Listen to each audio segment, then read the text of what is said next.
one of the things that came up in the discussions about MOOCs, certainly in the heyday of excitement about their early inception, was that they could reach hundreds of thousands of people.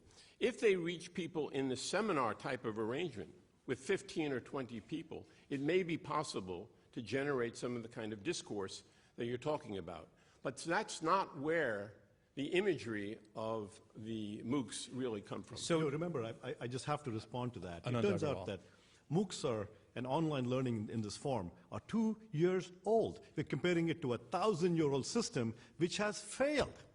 The economic model doesn't which has exist. failed, the MOOC or the 1,000-year-old system? The 1,000-year-old university system has Whoa, failed. it had a long run at 1,000 years. I wouldn't call that failure.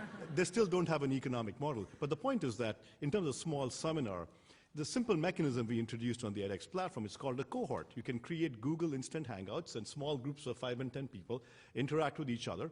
And it's much more connecting than a professor picking one student out of a class while 300 other students are sitting there twiddling their thumbs. But I don't necessarily want my students to be in charge of each other. I love them. I love them to death. But would you mind naming them again?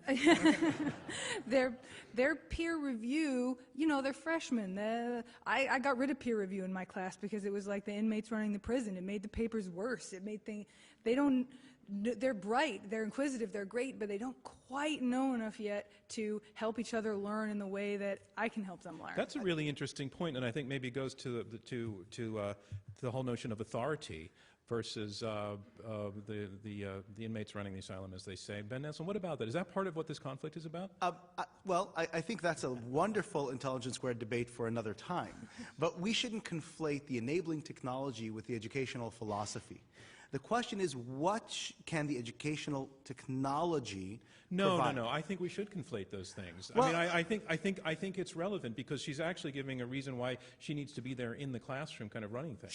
If she can be there in the 15-person breakout. So there's nothing preventing the edX platform from having the professor jump from breakout to breakout. That's just a philosophical point of view. Right? So your argument, really, the side that's arguing for fewer clicks, more clicks, fewer bricks.